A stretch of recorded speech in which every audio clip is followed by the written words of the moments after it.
Welcome, everyone, to another fantastic episode of Epic Understanding. And boy, do I have something amazing for you to understand. Everybody needs good health, and everybody needs good health care.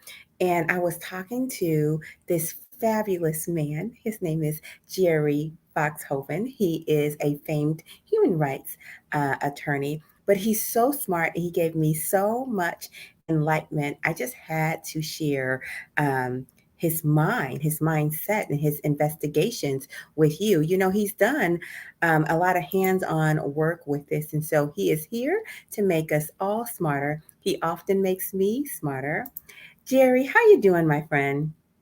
I'm doing great. Thank you for such kind remarks. The fact is, it's true.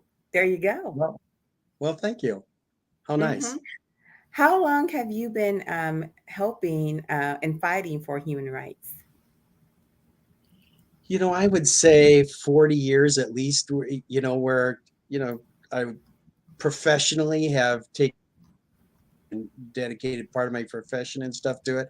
I think I grew up in South Dakota Oh, at a okay. Got it. time where the racial divide there is between Native people and white people. And much of what Okay. was going on when I was a kid in the South towards African Americans was going on in South Dakota for Native people. And so they hmm separated drinking fountains and bathrooms and restaurants, and everything was exactly the same, but people don't realize that. And so I grew up seeing that prejudice. I had no idea. I had no idea. So Yeah, well, how'd you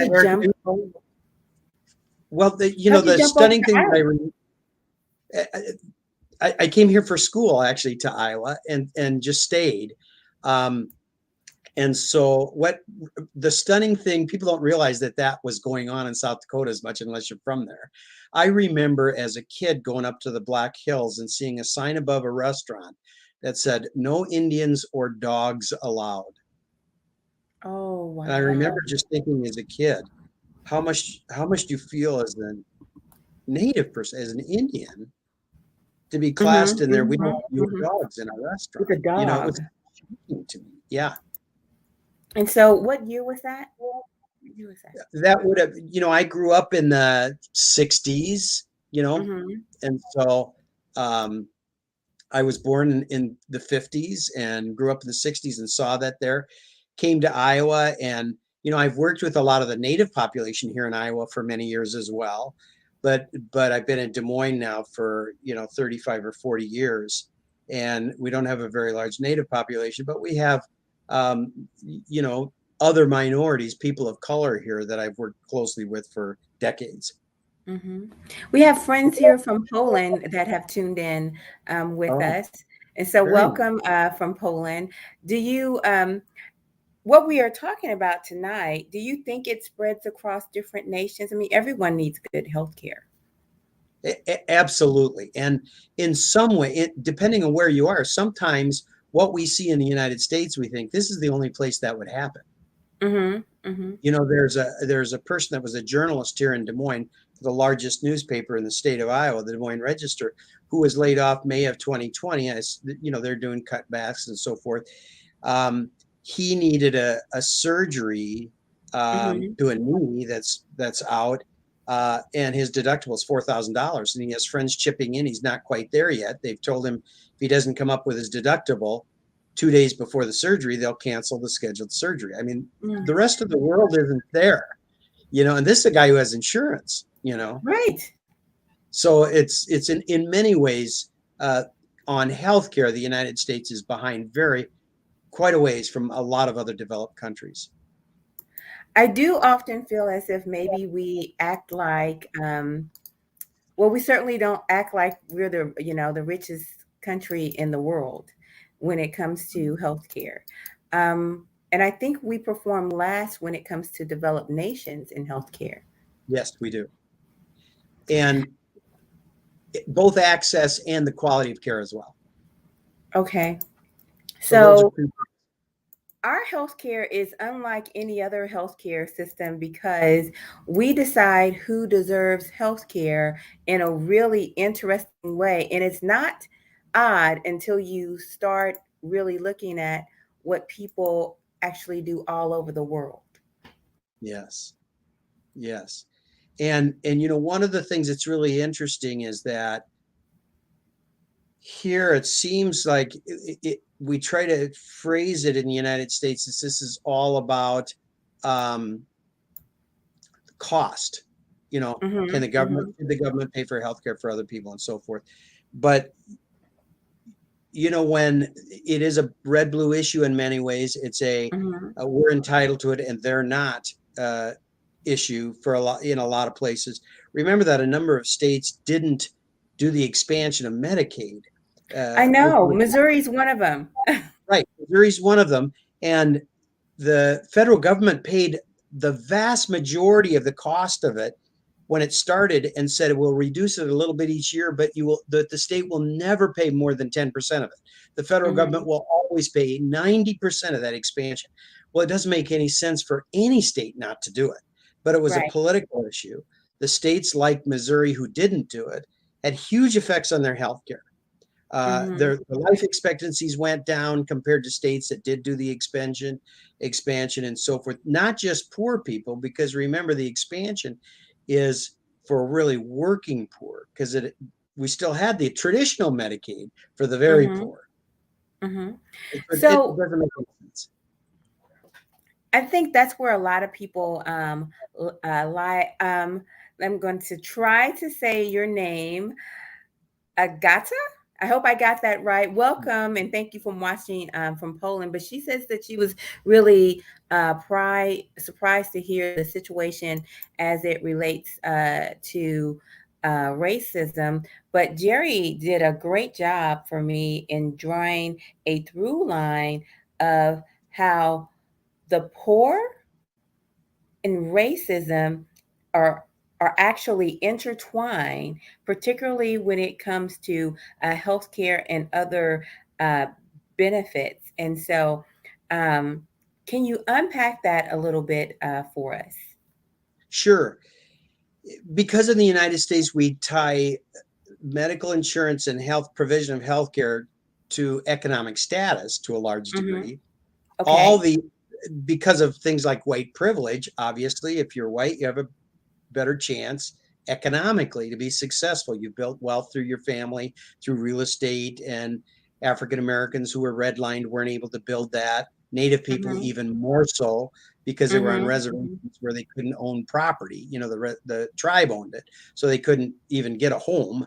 Um, and so that our systemic racism has caused um, people of color to make less money, so fewer of them can afford health care. So unless we have systems of government to help people that are financially challenged, then they don't get health care, which means they don't get preventive care. So if you think of some preventive things that we all get, colonoscopies, for instance, Hmm. if Oh yeah. if you're healthy and you don't see any problem, that's a very expensive procedure. If you didn't have insurance that would pay for it and you were struggling to pay your bills, there's no way you would get it. Uh, but colon cancer is a terrible thing to have, and It it really shortens is. lives, and the economic cost of treating it once it gets that far is astronomical. Hmm. And so So all of our systemic racism has impact on healthcare because we've tied so much of it to economic status, So, so what much if health. someone doesn't believe that there is systemic racism? What if they just can? As if for me to believe that systemic racism is the issue here, I would have to believe that systemic racism exists before I can believe it's attached to healthcare. So, do you have any numbers or any facts that you might share that would make me believe that? Well, I mean, there have been studies, everything from even a heart attack patient who's gone into Hmm. the hospitals, the percentage of those that receive the surgeries needed, for instance, to respond to it, are much lower for African Americans than they are for whites. It's kind of hard to Hmm. explain. Hmm. Why would that Hmm. be? We see it throughout schools. Uh, just a few years ago, and I think they're improving it some better now, but a few years ago in Des Moines, if you were African American, you had a better chance of being placed in special ed than any other place in the United States. Okay.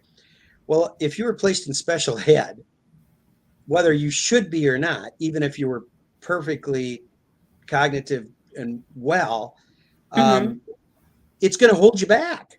I mean, getting Okay. a good quality job, knowing you were in special ed in school, is ridiculous to think that's going to happen. I would say for me, the statistic that really hits the bottom line is that African American women earn 63 cents on the dollar Yeah, and for. you could say the same thing about women, not down to 63, but women earn less than men, and then African American women earn way less. Right. I think, is it, I don't remember the exact order, but is it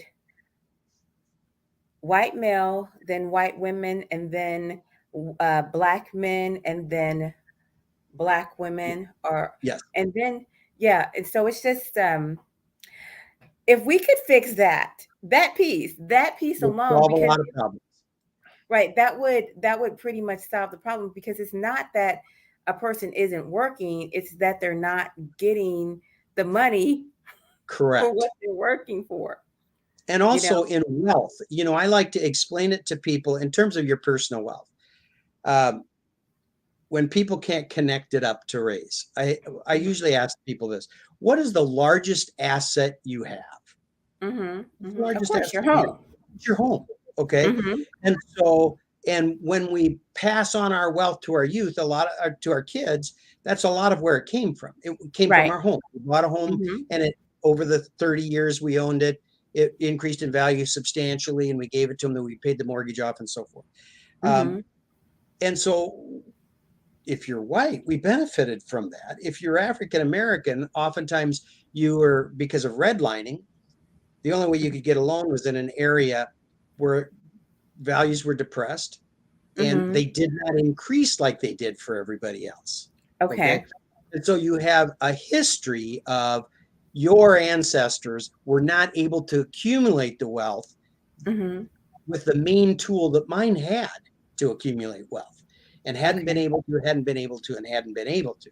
And so it's just almost undeniable. Everybody I know, if I ask them what's the largest asset you had, and unless you're a billionaire or extremely rich, but for the I think I'm average gonna rock person, it. it's your house. Yeah, yeah, that's right. It's your house, it's your home. And so it's hard to deny that if you were white, your parents were able to own a home, accumulate value, it would increase in value, they could pass it on, and this would occur again and again and again, and accumulate wealth. uh, whereas a person of color wasn't able to do that. Wow. So I want to connect this to a broader scale. I want to talk about the homeless. Um, and she's saying that Agita, I'm working on your name. She's saying that hate speech in her country is unfortunately very popular nowadays. If you could give us some examples, anything that you're comfortable with, I don't want to make you say words you don't like, but I'm curious, like hate speech towards whom and towards what. There's a lot of um, hatred out there. Sometimes people hate the poor. Sometimes people hate people because of their race, or um, even because of their your weight. I'm just curious. You know. And lots of the world has a lot of hatred and racism towards immigrants. I mean, that is Hmm. not uncommon today. It's unfortunate, but it's common in the United States. It's common all over the world right now. Hmm. Hmm. We are definitely putting ourselves in classes. Yes. We're definitely putting ourselves in classes. Okay. Um, Thank you, Agitha. Thank you for the pronunciation. She says that it's really about Yes. race. I don't know the race makeup of Poland. You know, um, if there's are African Americans or not, or blacks, or um, people from, Asia? What kind of people are in Poland that are not native to that land? I would be curious of that. Oh, um, just a lot of immigrants, Immigrants. Yep. she's saying. But are they able to get health care in Poland? And versus here, a lot of people can't get health care for the very same reason.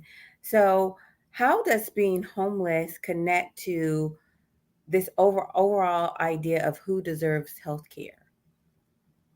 Well, it's really one of the things that's interesting to me when we talk about immigrants, and then we'll get to that to race and so forth, is that the federal government excludes non-citizens from most of our programs. Um, and so Medicaid and so forth, you have to be a citizen for that. Um, we don't do that with education. The United States Supreme Court has said you cannot exclude uh, kids from school. You can't keep them. You can't keep them out of school because they're not citizens. But we can on other programs like healthcare. So it's interesting that the courts have held that education is fundamentally essential for a person to be able to improve their life and get on with it, and yet hasn't held that about healthcare, about a constitutional right to healthcare. And part of it may be because we have given education to American citizens, to all of them, free. It's been the law in the United States forever that there's Mm-hmm. free education. And so it's difficult to say if it's that important that we give it free to everybody, that we also give it to immigrants, but we don't to non-documented people. But we certainly don't give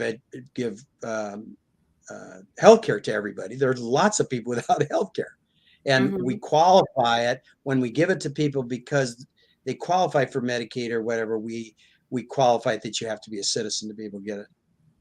I am convinced that we do not have a healthcare system. I am convinced that we have a healthcare maze. Yes, that's true.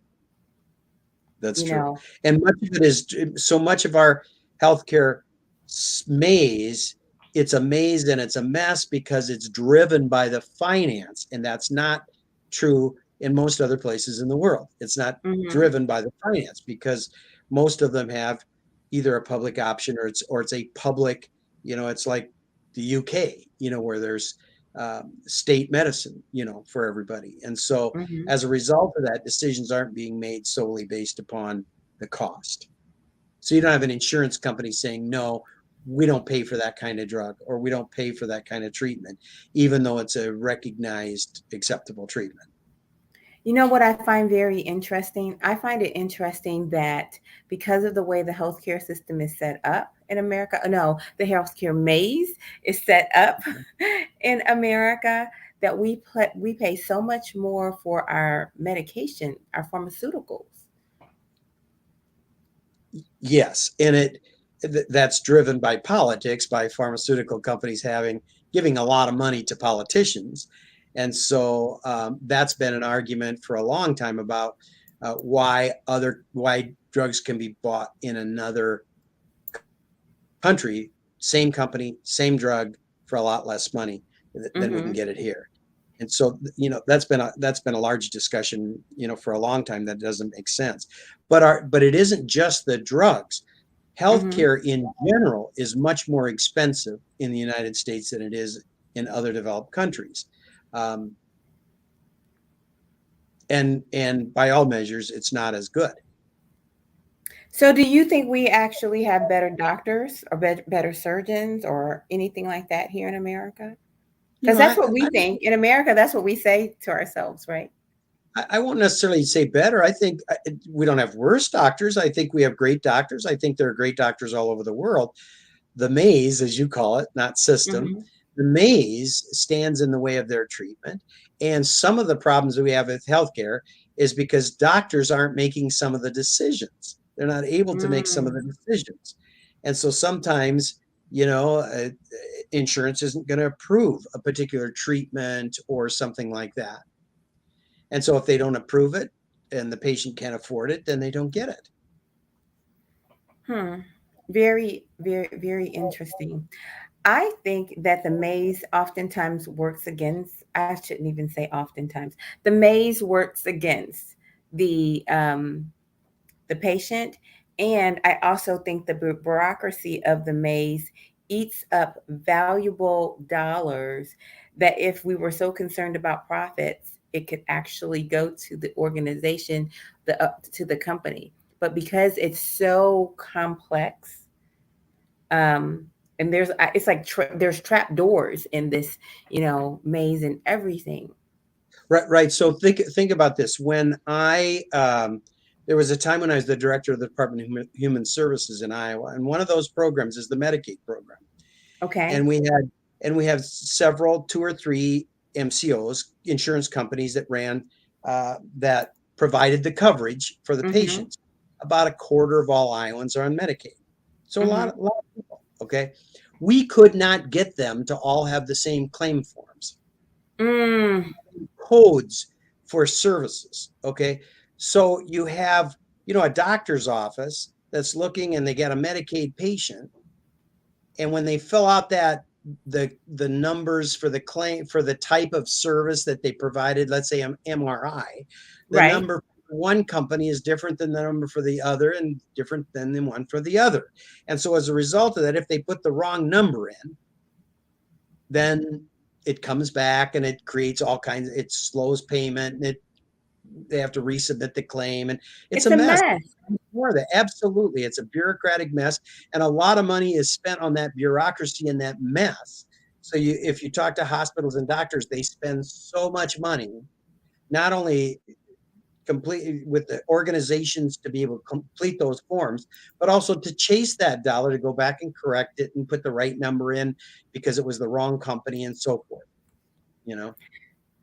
So, Leaf King, he's saying vaccines are free for everyone, um, but you know, I guess people aren't taking them and things of that nature. Um, it couldn't be it couldn't be that expensive. I think that's the point he's making. Yeah, and I think one of the things, the reason the vaccines are free right now is because I think in the long run, both government and insurance companies recognize that the cost of this pandemic, if we're talking COVID, somebody gets COVID, the cost of care for that patient, Oh they're God, in yeah. ICU, they're in intensive care, they're on ventilators, even if they live, the cost Hmm. of treatment is astronomical compared to the cost of that shot. Um, and so it doesn't make any sense besides the human cost, of people dying and of people not being healthy the rest of their life as a result of having caught it.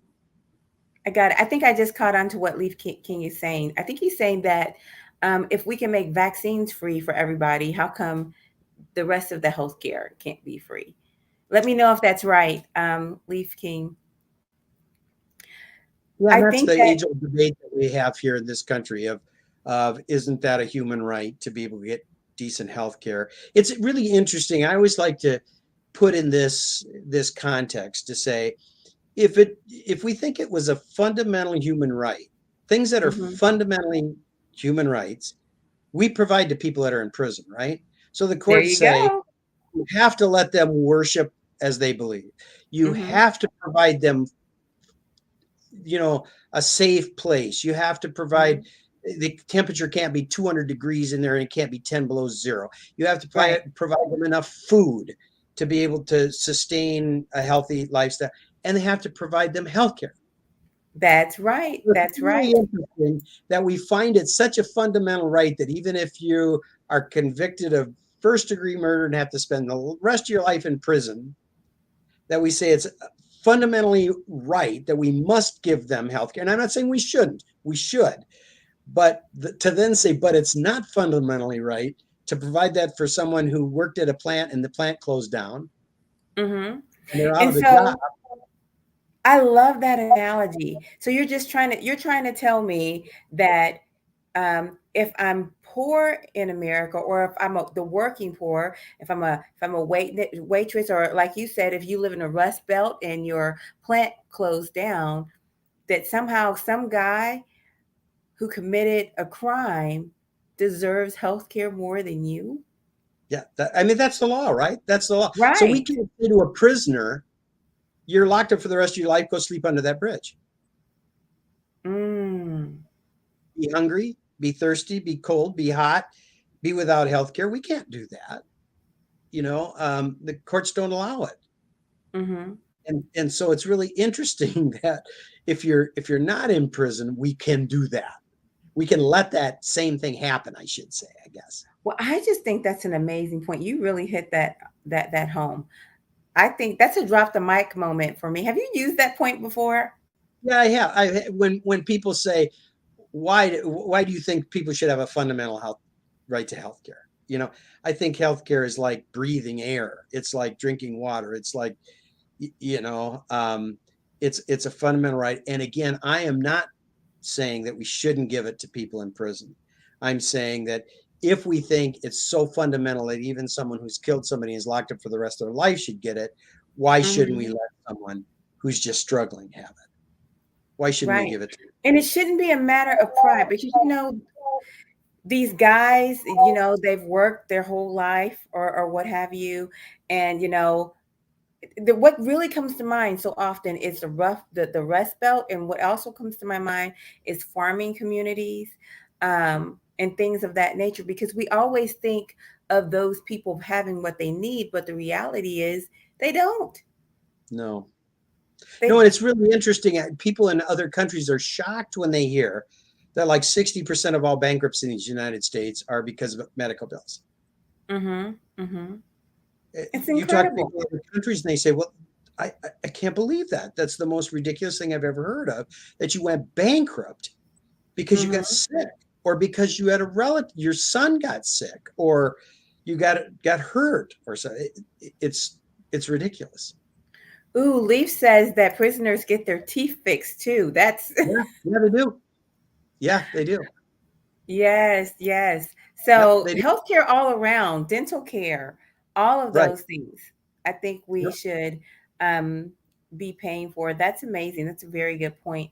And so let's talk about what we might improve if we had better healthcare. The very first thing that comes to mind is the prison system. Since we're talking about that, Yeah. I think we would spend less money on incarcerating people because they would be healthier. Prisons are full of people who have mental health diseases. Not Yeah. everybody, but a great deal of them. High percentage, and a high percentage of people in prison have been unemployed before they Yeah. went there, and poor health leads to unemployment. We Mm-hmm. know that. That's right. And so you start combining those things, and you're right. The number of people we put in prison would go down substantially Mm-hmm. if we provided good quality health care to people. Wow. Wow. And so we have homelessness, we have prison, of course, that we're knocking out off of there. Um, Safety. How do you think safety might change? Well, kind of a number of things. I think that you have a good when healthcare is available to people and Mm-hmm. people are healthier. Again, we know that if we talk about safety in terms of crime, we know Yeah. that kind of safety has affected people who are poor, get desperate sometimes. When you're trying to feed your kids, when you're trying to pay your bills, when you try to figure out a way, how do I do this? If I can't do Mm-hmm. it any other way, how do I do it? Or you might use drugs, because I used to always tell my friends when I'd say, do you know why poor people use drugs? And they'd say, no. And I'd say, because they don't get to go on a vacation to Hawaii. That's Mm. their vacation. That's their escape from, we have stress and all that stuff in our life, not like someone who's homeless or struggling, but we have all that, but we can get away. We can go on Mm-hmm. vacation, or we can lay on a beach. They can't. This is the only escape they have. So you could lower that, but also some of it has to do, some of the safety issues we have to do have come from untreated mental health issues.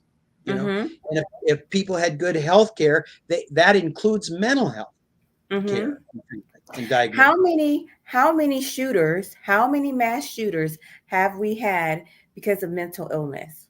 I'm Right. I no, I don't know that we know that number, and I think those of us that are real advocates, we're always a little careful to say that. We know it's kind of true, but we're afraid that people will take it and make the leap of all people that are mentally ill are dangerous. They're going to be mass murderers. Okay. No, And that's not, absolutely not. I know you don't mean that, but we're always careful that people don't, we're not saying that. Most people with mental health issues are not dangerous. But you're correct that untreated mental health, it escalates and it escalates and it escalates. And there are a lot of times when there's mass shootings and stuff, there is a mental health component that if we'd have had good mental health treatment, that would not have happened. And those Yes. lives would still be here. Mm-hmm. Absolutely. There's no question about it. We use 100%. Now, we still in this country use our criminal justice system as part of our mental health system. exactly, because you can't, when someone's mentally ill and they can't afford health care, or better yet, they can't afford healthcare management because I can't afford my medicine. So I keep I keep Right. falling off the wagon and then it backs up and runs over me.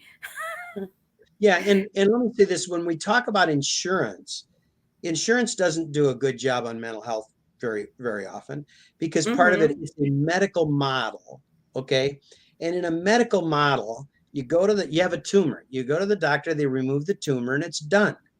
It's over with. um, or you have cancer and you get chemo and you have all kinds of treatments and ultimately it's gone, hopefully and you'll see if you get it to come back or not. But mental health isn't that way. You're never cured. It's treatable, but it's going to be one of those things that may come back and may come back, and it may require much more treatment. And unfortunately, um, insurance companies, because of that medical model, don't seem to be able to understand that very well. I got it. Agitha's wanting to talk about women's health. I would just say this. I would say this.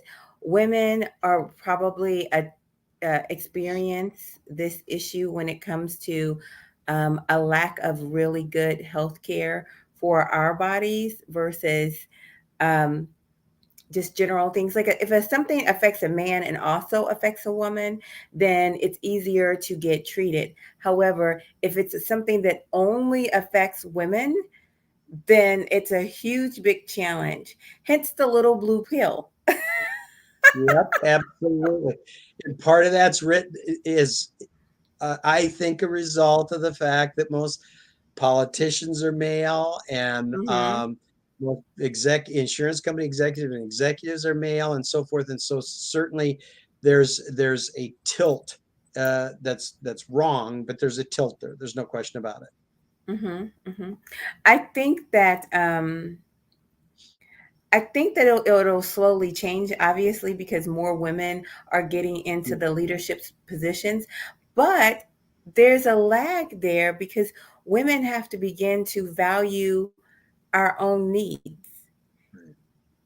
Um, Regardless of what you think of abortion or not, Planned Parenthood is a place that values women's need, healthcare needs. And when we suck those out of different communities, it does cause an issue in women's health care, you know. Absolutely, And so absolutely. if we take those clinics out and don't replace them with some other kind of clinic, that's the real issue for Correct. me. So I'm really glad that you brought that up at the Agitha. I am going to get your name right. I'm going to say I speak Polish now. Okay. And so we've talked a little bit about safety. This is a point that I wanted to bring up. I wanted to bring up the whole idea of the latchkey child and connect it to healthcare. Now, you can correct me if I'm wrong and certainly add in your thoughts.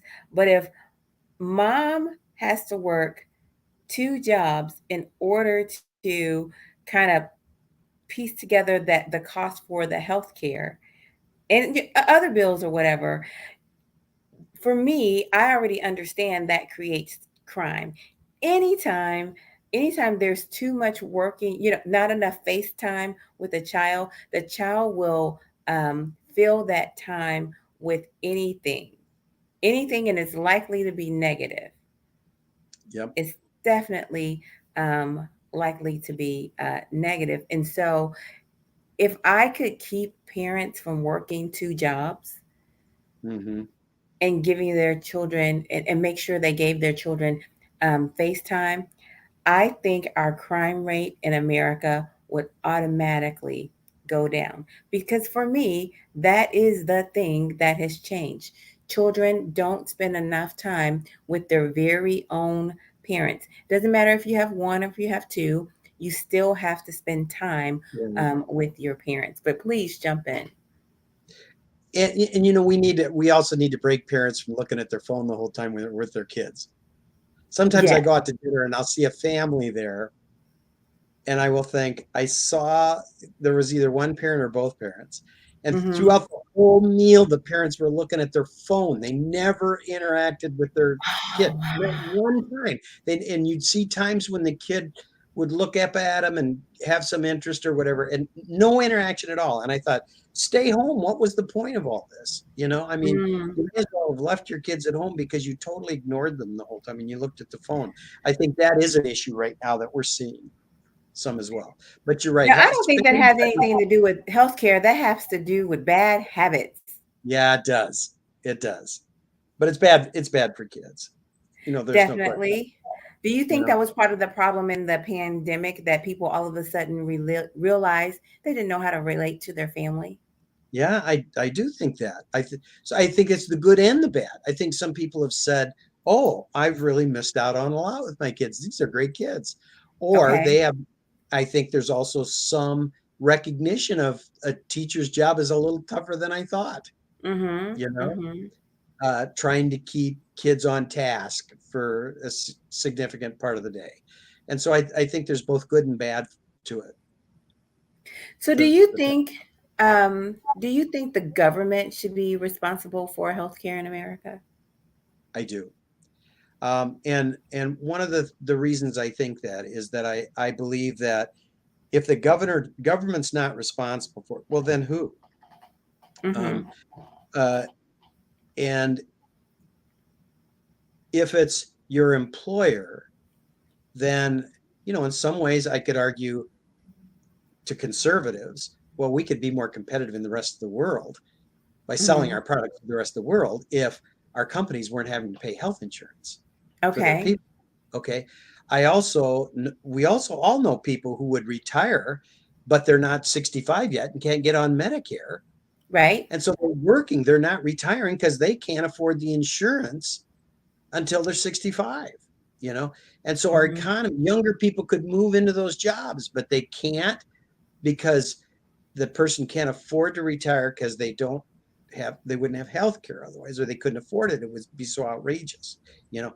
And the other thing is that when then you get rid of a lot of that the cost for advertising, we when we talk about the drugs in the United States, what it costs. When you watch TV at night, how often have you seen ads for medicines that are prescription medicines? Mm-hmm. A Oh, lot that of times, so the first you one know, comes to mind is Cialis.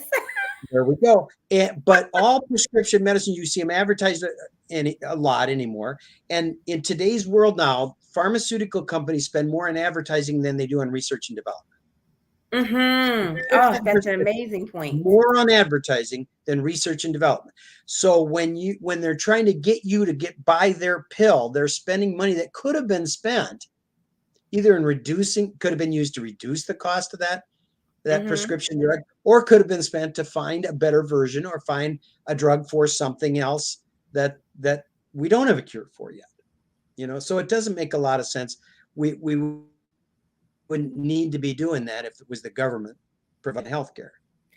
So, do you think if there's a single payer system, it's going to um, diminish competition and we'll get lower quality, you know, things? You know, you think No, we'll I get don't. lower quality medicine or anything like No, that? I don't think so, because where else would they go? Mhm. Like Mhm. if you're talking about a doctor, if you're talking about a drug company or whatever, if we have a single payer system, then it's not like, okay, you could call Jeff Bezos and say, I want to be your surgeon now. Okay. But that's one person. If you're going to confine your practice to only the multimillionaires or billionaires, okay, there are probably doctors who do that right now. That's So, primarily who they provide care for. But the average doctor is still going, and most of them are in it to provide good health care to people. They want to make a decent living too. It's hard to become a doctor. You got to be smart. You got to spend a lot of money. I mean, the other point of it is that most likely, if the government is providing the health care, they will supplement the cost of the education for doctors. I have a ah, friend who's a, I have a friend who's a doctor, and he told me he's been out of med school for 17 years, and mhm. his student loan payments are higher than his mortgage. What? Now, think about that. He's been practicing for 17 years, and his student loans payments are higher than his mortgage. Well, obviously, when you go to some countries, if you go to med school, it costs nothing if you get in. Mhm. Why do you think they do that? In some of those countries? Mm. Well, they do it because they know then if you don't have uh, student loans that cost more than your mortgage, they don't quite have to pay you as much as a doctor, and Wow, you can that's still and you incredible. can still make a good income. Mhm. You know, you could still make a good income, but in the long run, it saves money. Wow. And so, if we have That's a single payer system, it can affect all kinds of things like that. what kind of doctor is your friend? He's a pediatrician.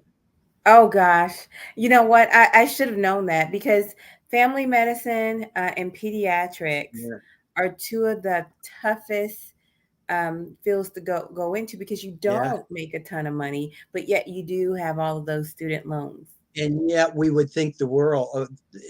think we need great pediatricians, and we need we Hmm. need great family practice doctors. In You some know, ways their job is tougher than any. If you're a heart surgeon, the heart, and you really, most of what you do, you probably half a dozen things that you do pretty repetitively. you know hmm Whereas hmm if you're a family practice doctor or a pediatrician, you're doing everything from somebody's got something in their eye to a rash to a side ache to a heart problem to whatever. When they hmm walk in, you don't know what it is, that you're going to be confronted with, and have to try to work with. I think it's very difficult. wow. We're glad you're here too, all the way from Poland. Um, Something that dawned on me earlier, Leaf said that the government is providing everyone with vaccines, and you can get it, it's free. That hasn't driven the cost up. And our vaccine, as I understand it, is pretty doggone good. Yeah. Okay. We Hmm. are supplying some vaccines to the rest of the world. So, when I asked the question earlier, did I think the quality would go down? His question or his point that he shared earlier actually kind of made me understand no, the Hmm. quality probably would not go down. No, no, and think about this again. Then they're not like that. Those the doctors that are having to deal with all those different Medicaid programs and get a different number for every service and stuff. Everything is paid for by the government, so it's one number. If it's an MRI, this is the number you submit no matter what. That's it. We would So you aren't we would spending as probably much in save some everything. money in bureaucracy for sure. Absolutely, we would. And advertising and so forth. I mean, Hmm. there's all kinds of administrative savings you'd have when you're not having a whole bunch of different health insurance companies. Okay, we have another good question. Which countries um, have cheaper medical school? Do you Yeah, know of any countries? France. If you're a French citizen and you get into med school, you don't pay anything. That's true in law school as well. I think a What? lot of a lot of the schools there. If you go to the university, you don't pay. If you get in, you get in, and you don't have to pay for it. So do more people ultimately go to med school and ultimately go to, um, you know, to be lawyers? Well, I Is that what think that, happens? well, I'm not sure that that might be with the university in general. I know it's true for law school. I did some teaching in France at a law Ah, school there for 2 different times, 6 weeks each time in the summer. And yeah, I was flabbergasted by that. Same thing for med school, and it might be for university in general. I don't know. I think what their thought is that when you do that, she says Poland too. yeah. I think the thought is that number one, we're a better society is if we're well educated. Okay, we know that. We know number two that if the government is going to say you can go to med school for free, okay, Mm-hmm. they are going to have to. Um, they're going to have the ability to say when we need more doctors, we're going to get try to give out more give out more, accept more students, And Mm-hmm. if for some reason you had way too many, you would also decrease the number of openings you had in school. Do you know what I mean? To keep the right number. So Right. it Right. makes it makes a lot of sense. That is amazing. You know what? I am so glad we're talking about this because I'm definitely having a lot of aha moments from for myself as we kind of unpack this. Um, what else do you think would change if we just really had great health care in America? Well, we've already talked a little bit about mental health. It would change a lot of that. And so that as a result would reduce, we already talked about how it would reduce people in prison. Would reduce the homeless population. Okay. Mm-hmm. There's a substantial number of people that are in our homeless population that have mental health issues, untreated mental health Okay. issues. Mm-hmm. And so part of that is imagine if you had some mental health issues um, where you were either psychotic or you hallucinated or whatever, you heard voices or how hard Okay. is that to find a job then? You know, and That's a good and connection. and you let's say you act let's say you have a mental illness and you think you're the king of Sweden and you tell everybody I'm the king of Sweden and you're not dangerous, Mm-hmm. you just have a mental health issue.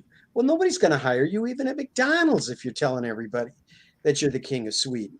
Mm-hmm. And so Mm-hmm. providing good mental health treatment that you can get that under control and so forth will help with the homeless population and so forth. I mean, it's almost everything in society improves with that. It will decrease the absenteeism Mm. for employers because of people who, because of depression or other mental health issues, have to call in sick or can't come in.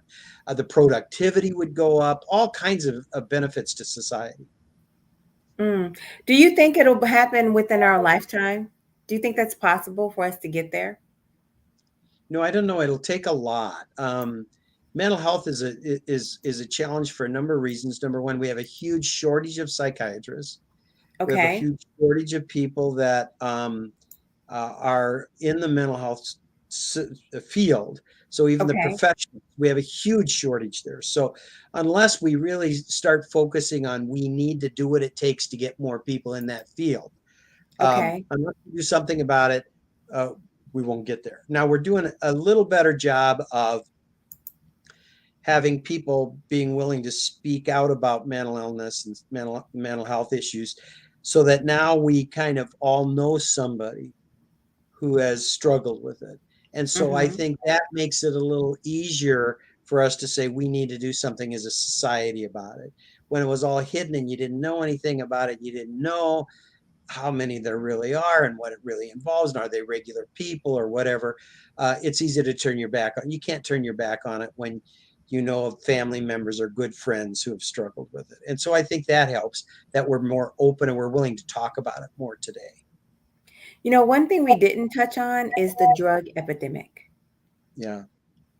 and how that is affected when it comes, how people are affected when it comes to healthcare. Can you, uh, draw that out for us, unpack that a little bit for us? Sure. Well, we all know the detrimental health effects of a lot of drugs on your Mm-hmm. body, and so it causes that issue. It also, a lot of times, people who are struggling with significant drug problems, of course, they're usually unemployed as well because it's hard to keep a Mm-hmm. job when you're actively using, you know, um, and so it hurts with that. I think our drug laws are geared more towards retribution and punishment than they are towards treatment. I We're agree. still living in a world where we equate marijuana with meth or something, and so we're still locking people up over marijuana, which is ridiculous. I You mean, know, I have a back when crazy thought. okay, This is a crazy thought.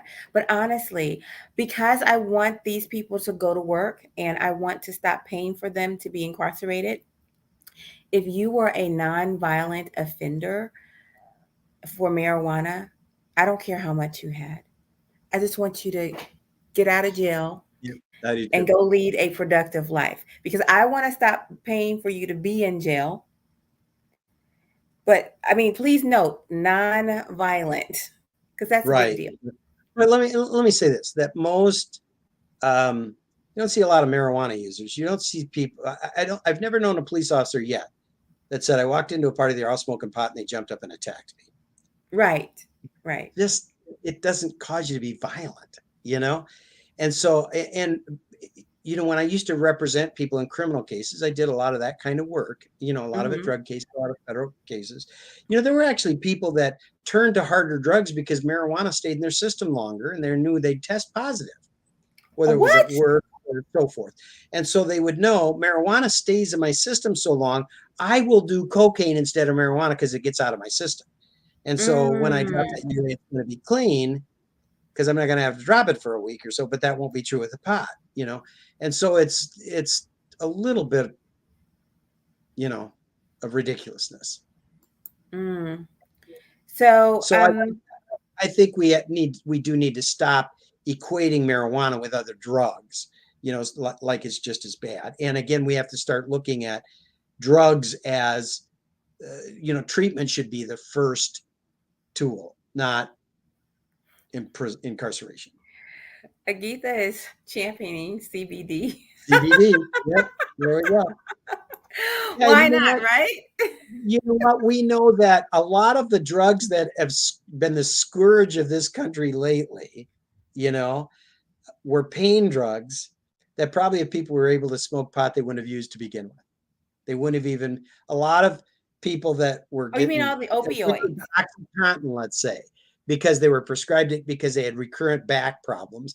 Probably if they were able to smoke a joint at night and relax their back, they wouldn't have used Oxycontin to begin with, you know. Wow. Wow. Agitha, is marijuana is it free to use in Poland? And I'm also curious, do you guys have a drug problem? She did made some comment about medical marijuana. So You know. medical marijuana, is that what she's saying there? Yeah. Yep. You Yep. can use it And as a supplement, maybe? oh, okay. There you go. Yep. And we're in different places in this country. I think I think right now a majority of Americans live now in a place where it's not criminal that to use marijuana. Recreational marijuana is not Mm-hmm. criminalized. But in many places it still is. Where I'm from in Iowa, it still is. Um, and it's still pretty harsh and it's still, treated like a more significant drug. Um, and so it doesn't make any sense. And it's very hard to qualify for medical marijuana in this state, you know. Wow. So she says that they can only use it for medical Yeah. purposes. You know what? I don't mind. I don't smoke marijuana. It's not my thing at all. As a matter Mhm. of fact, marijuana smoke bothers me. And so for me, I don't mind when other people get high. I just don't want to smell We're in smell the it. same we're in the same place. Yeah. I'm Right. I'm in the I'm same place. thinking But exactly. medical Chew a gummy, marijuana, why don't you? here's the other thing that amazes me. It's so hard to get medical marijuana approved here in Iowa, for instance, in a lot of Oh. states. It's very, very hard. Mm-hmm. And I say we trust a doctor to write a prescription for OxyContin. Mm-hmm. But we don't trust a doctor to write a prescription for marijuana. That doesn't Wow. make any that doesn't Make make any sense whatsoever. If you mm-hmm. trust the doctor that he'd only give it out to people if they really needed it and if it was in their best interest, then why wouldn't you trust him with medical marijuana? That is an amazing point. You know what? I'm going to go back and I'm going to watch this because you have hit some home runs, my Well, friend. thank you. Thank you. That is that is for sure. Um, is there one parting idea that you want to leave us with? I would only say that we're struggling in the United States right now, I think, with Mm-hmm. there's this kind of angry whiteness. There are, Mm, I think, is partly what has taken over is there's this feeling of some white people that they've been left behind or they've been penalized or something. And I think that's causing a lot of problems. It's causing problems in guns and immigration and healthcare and everything else. And I think um, I guess I would say kind of a white resentment, maybe even a mm, white racial resentment, mm-hmm. um, that it's like I'm mad at people that aren't like me because all Okay. my problems are caused by them, which isn't Okay. true. But I think that, and so I think in some ways that's leading to laws and stuff where they cut off their nose to spite their face, where it hurts everybody, including those same white people. That most of the white people that voted for Donald Trump, he didn't do a Mm, lot for a lot of those working class white people that supported him and still support him. He wasn't trying to help them. He didn't give them tax cuts. He gave tax cuts to really rich people, you know? wow. And so it doesn't, but there is that white racial resentment, I think, that's surging right now. And we hope that at some point people will get their head together and say, this is just wrong. We're mistaken. Wow. Well, that is, you know what? That is one heck of a closing statement. Thank you. That, you know what? You are so well read and you're always, making me smarter. I can't wait to have you back again. Look, I could say, what will you talk about next time? Because you're you have a lot on the brain, and so I'm Well, just going to thank let you. you know that I appreciate you, and thank you for making us smarter. Okay. Thank you for having me. It's been my My pleasure. pleasure. Thank you for watching, guys. Bye bye for now. Bye.